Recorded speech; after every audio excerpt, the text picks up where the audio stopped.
사람 방 책상 위에서 우연히 작은 택배 상자 하나를 발견했는데 거기에 낯선 주소와 여자 이름이 적혀 있었어요.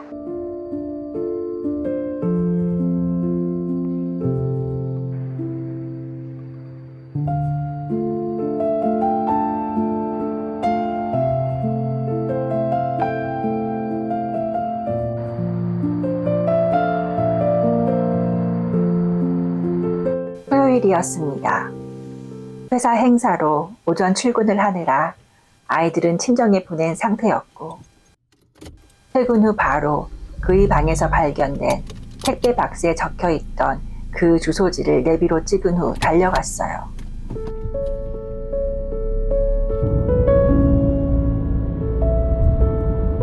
낯선 동네, 그 집 앞에 도착했을 때 가슴이 두근거리고 두 다리가 떨려왔어요. 호수가 적힌 빌라로 들어갔죠. 먼저 그 사람에게 전화를 걸었어요. 그런데 그 전화벨 소리가 그 집 안에서 울리더라고요. 그러더니 무음으로 했는지 다시 소리가 금방 없어졌어요. 초인종도 눌러보고 현관문도 두드리고 그 사람 이름도 부르고 그렇게 몇 차례를 했는데도 아무런 반응이 없더라고요. 그래서 그 사람 어머니에게 그 자리에서 전화를 했어요. 그랬더니 자기 엄마와 통화를 한 이후에 그 집 현관문을 열고 그 사람이 부시시한 그런 차림으로 걸어 나왔어요. 그 사람은 그날 집을 나갔어요. 그리고 저는 그에게 결국 합의 이혼을 해줄 것을 요구를 시작했어요. 그런데 그 합의가 잘 이루어지지 않았어요.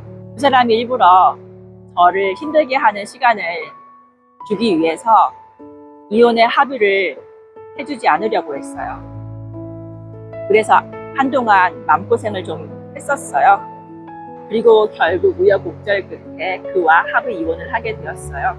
법정에서 그렇게 서로 합의하에 이혼 서류 신고를 마치고 이제 혼자 기운 없이 걸어 나오는데, 그런데 그 사람이 오토바이를 타고 저에게 다가오더라고요. 그러더니 제 머리에 침을 뱉고는 사라져 버렸어요. 화장실 들리려고 왔는데 시간이 너무 일러가지고 아직 문을 안 열었네요. 다행스럽게도 여기 맥도날드는 문이 열려서 여기를 이용해야겠어요. 자, 아침도 사 먹고 그리고 화장실도 좀 이용하려고요. 하지만 그것이 그와의 마지막은 아니었습니다. 아이들이 있다 보니 그가 살아가면서 찾아오긴 하더라고요. 그런데 저에게 먼저 연락을 하고 오는 게 아니라 아이들이 다니고 있는 어린이집이나 학교로 찾아가서 애들을 만나게 해달라고 소란을 피워서 저에게 연락이 오는 일이 몇 차례 있었어요. 기관에서는 제가 한부모인 거 다 알고 있고 친권, 양육권 다 가지고 있으니 난감하셨겠죠. 그의 그런 방문이 저에게 불안감을 가져다 주었습니다. 커피, 물 항상 챙겨가지고 다녀요. 하지만 저는 결국 그에게 전화를 걸어 아이들과 정식으로 만나게 해주어야 했습니다. 고속도로 교통체증, 차가 막히기 시작했어. 제 아이들이 초등학교 5학년 때였어요. 아이 학교 친구이자 동네 친구가 저에게 묻더라고요. 제 아이들은 아빠가 없냐고요. 당황스러웠어요. 그래서 그 사람에게 연락해서 집에도 찾아오게 하고 아이들과 시간도 보내게 해주었어요. 하지만 언제나 그랬듯이 3개월도 못 가서 그 만남도 끝을 내야 했어요. 사람이 눈이 뒤집히면 흰 동자만 보인다는 게 어떤 건지 그날 똑똑히 보았거든요. 29 곱던 그의 모습은 거친 30대 그리고 40대를 살아오면서 온데간데 없어졌지만 그날은 유독 더 괴물처럼 보였어요. 아이들이 집에 있는데 보란 듯이 아이들 앞에서 제 머리를 때리려고 주먹을 쳐들었죠. 아이들은 각자 방에 무서워서 숨죽이고 있었어요. 그렇게 몇 분 동안 그 자세로 있더니 그냥 나가버렸어요. 그게 그와 얼굴을 본 마지막 날이 되었습니다.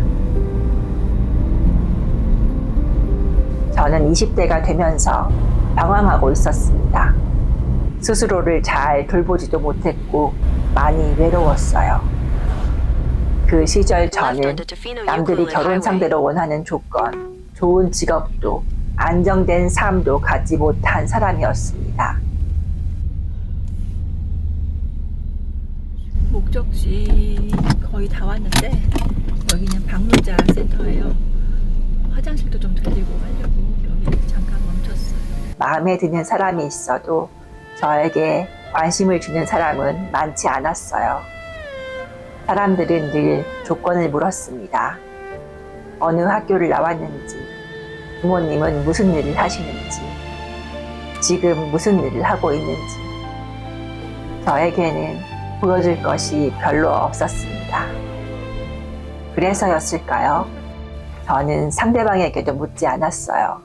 제가 물으면 저도 답해야 했으니까요. 저에게 한국은 좋은 기억이 별로 없는 곳이었습니다. 떠올리고 싶은 것보다 잊고 싶은 것들이 더 많았어요. 사람들이 모이는 자리에 나가면 늘 학력과 직장 얘기뿐이었어요. 그럴 때마다 저는 콤플렉스 하나씩 늘려갔습니다. 외로움은 언젠가부터 제 몸 어딘가에 뿌리내려 있었어요. 어릴 때부터 한숨 쉬는 게 습관이었습니다. 슬플 때도 저는 울지 않았어요. 대신 콧노래를 흥얼거렸지요. 울어도 알아주는 사람이 없었으니까요. 20대에 1년 동안 뉴질랜드와 호주로 어학연수를 다녀온 적이 있어요. 그곳에서 저는 처음으로 살아있음을 느꼈습니다. 한국에 돌아온 뒤 저는 다시 그 자유를 꿈꾸기 시작했어요. 하지만 이번엔 정해진 학교도 돌아올 날짜도 없는 진짜 사는 것이었습니다. 혼자 뛰어들기엔 여전히 용기가 없었습니다. 그를 만난 건 또래들이 모이는 온라인 모임에서였어요. 직업이 없는 그와 함께 한국을 떠난다는 약속. 그것 하나로 저는 그와 결혼을 결정했습니다. 하지만 결혼식 날짜가 다가올수록 마음 한편에서는 계속 아니라고 외치고 있었습니다. 저는 늘 누군가 저를 떠난다는 것이 힘들었습니다. 혼자가 되는 것이 두려웠어요. 그래서 언제나 사람들을 바라봤고 저를 봐달라고 했습니다. 그렇게 나 자신을 스스로 외롭게 만들고 있었다는 걸 그때는 몰랐습니다. 사람들이 저를 어떻게 보는지, 어떻게 평가하는지에 저는 늘 예민했습니다.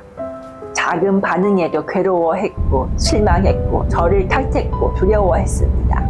그런 저에게 함께 있어주겠다는 그의 말은 좋았습니다. 저를 떠나지 않고 저를 선택해준 사람, 그거면 됐다고 생각했어요. 주유를 하러 주유소에 잠깐 들렸어요. 그런데 핸드폰이 방전돼가지고 그래서 충전기에다가 꽂아놓은 상태로 운전을 하다가 얘를 잠깐 뺐어요. 빼는 순간 얘가 그냥 꺼져버린 거예요. 그 이후로 안 켜져요.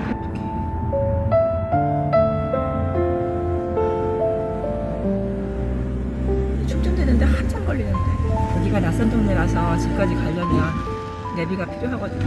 하지만 결혼식 이후 그는 달라졌습니다. 그 약속은 거짓말이었습니다. 지금 1%. 이게 상당히 저속 충전이라서 오래 걸려요. 그리고 아까 촬영하면서 욕심내서 하다가 이게 바닷물에 한번 빠졌거든요. 파도가 제 핸드폰을 한번 덮쳤어요. 그와 함께했던 그 시간은 제가 살면서 겪었던 그 어떤 고독과 절망보다 컸습니다. 집에 도착하면 늦은 저녁 시간이었어요. 병실에 있던 그 며칠, 저는 슬픔보다 분노로 가득했습니다. 아이를 잃은 슬픔, 그리고 그를 향한 분노. 다행히 그와 혼인신고는 하지 않은 상태였어요. 병실 TV에서는 한 유명 여배우의 소식이 흘러나오고 있었습니다. 저와 비슷한 일을 겪고 같은 자리에 누워있다는 소식이었어요. 저렇게 예쁘고 나보다 훨씬 잘난 사람도 이런 고통을 겪는구나. 나 혼자만 바보 같아서 그런 게 아니구나. 그게 그때 제가 받을 수 있었던 유일한 위안이었습니다. 친정으로 돌아온다는 게 어떤 건지 그때 처음 알았습니다. 연애하다 헤어지는 것과는 비교도 되지 않았어요. 인생이 무너진다는 게 이런 거구나 라고 생각했습니다. 지금 핸드폰에 이게 물이 들어갔다고 알림이 뜨는 것 같아요. 겨우 29이었습니다. 속상해 하시는 부모님 앞에서도, 다시 한 집에 살게 된 동생들 앞에서도 저는 얼굴을 들 수 없었습니다. 저는 늘 스스로를 오뚜기라고 생각하며 살았습니다. 넘어져도 혼자 다시 일어나는 사람. 상처가 되는 기억은 잊어버리고 사는 게 저에게는 너무 익숙한 일이었어요. 지금 직진으로 쭉 못 가는 게 그 표시판이 반대 방향 표시판이 보여져서 직진으로 쭉 못 가겠어요. 반대 방향으로 갈까봐. 그와의 일도 그렇게 떨어져 지내는 동안 스스로 아물고 잊혀졌습니다. 다시 잘 살아보려고 애쓰던 저에게 그는 다시 연락하고 다시 찾아오기 시작했습니다. 그는 참 이상한 사람이었습니다. 함께 있을 땐 죽이고 싶다는 말을 그렇게 하면서 헤어지면 또 찾아왔어요. 더 큰 문제는 제가 그걸 다 잊어버렸다는 것이었습니다. 핸드폰 망가지는 거 아니었으면 좋겠어요. 아까 물 들어가가지고. 우선은 한번 그냥 가보고 어쩔 수 없어요. 처음과 달라진 게 있다면 이번엔 그의 말을 절반만 믿었다는 것 뿐이었어요. 그렇게 저는 다시 시작했습니다. 그리고 이번엔 혼인신고를 했습니다. 그렇게 지금은 아이들이 태어났습니다. 돌았어요. 돌긴 돌았어요. 그렇지만 다행히 집에 가는 길 고속도로 위에 지금 안전하게 있습니다. 그리고 구글맵 제 내비게이션 구글맵 지금 잘 작동하고 있고 이 길 따라서 쭉 1시간 정도 가면은 집에 가는 길이 이제 보일 거예요. 정말 아까 정말 긴장했어요. 그리고 핸드폰도 망가진 줄 알고 깜짝 놀랐어요. 그와 한 공간에 있는 것조차 불편해지면서 저는 아이들 방에서 잠을 자기 시작했습니다. 새벽 그가 집에 돌아와 문을 열고 자기 잠자리로 가는 그 순간까지 잠들어 있던 제 정신은 깨어나 온 신경을 곤두세운 채 그의 동선을 느꼈습니다. 그가 조용해지고 나서야 저도 다시 잠들 수 있었습니다. 그러던 어느 밤 만취해 들어온 그가 주방 흉기를 들고 횡설수설하고 있었습니다. 저는 숨죽인 채 그를 지켜보다가 그가 잠들기를 기다렸습니다. 그리고 자고 있던 아이들을 한 명씩 안아 차에 태웠습니다. 그 새벽 저는 그렇게 그 집을 떠나 친정으로 도망쳤습니다. 그렇게 도망친 지 일주일 후 그는 다시 찾아왔습니다. 용서를 빌었어요. 저는 다시 그 집으로 돌아갔습니다. 아이들을 데리고 갈 곳이 없었습니다. 바보 같다는 걸 알고 있었습니다. 그런데도 저는 다시 그 삶 속으로 들어갔습니다. 행복하지 않은 가정, 저는 그것에 익숙해져 있었습니다. 그래서였을까요? 저는 그때까지 이혼이라는 걸 생각조차 하지 않았습니다. 그가 외도를 하고 집을 나가기 전까지는요. 비록 내가 지금 가고 있는 이 앞길이 캄캄하더라도 내가 가는 방향만 확실하다면, 그렇다면 삶을 살아가는데도 두려움이 없지 않을까 하는 그런 생각을 해봤어요. 드라마 속 한강을 보면서 한국이 무척 그리웠던 시절이 있었습니다. 우습죠. 대부분의 사람들은 가족을 그리워하는데 저는 그 대상이 한강이었어요. 그 한강은 제가 살아온 세월 속에서 고향과도 같은 서울의 상징 같은 것이었나 봅니다. 하지만 막상 한국에 갔을 때 저는 한강을 보러 가지 않았습니다. 그저 다시 한국에 왔다는 사실만으로 마음이 편안해졌어요. 만약 지금의 이 기억을 그대로 가지고 다시 그 시절로 돌아간다면 나는 어디로 돌아가야 할까? 한국에서 살아온 40년이 넘는 시간 동안 함께한 그 인연들은 다시는 되돌아보고 싶지 않았습니다.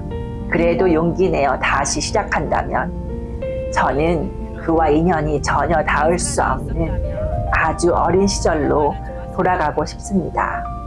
그 시절, 그 외로움을 다시 마주한다면 이번엔 사람을 바라보지 않겠습니다. 저 자신을 마주하며 저만을 위한 삶으로 다시 시작하고 싶습니다. 내비게이션이고 싶었어요. 솔직히 은둔하면 마음이 편할 줄 알았어요. 그런데 이 고요함 속에서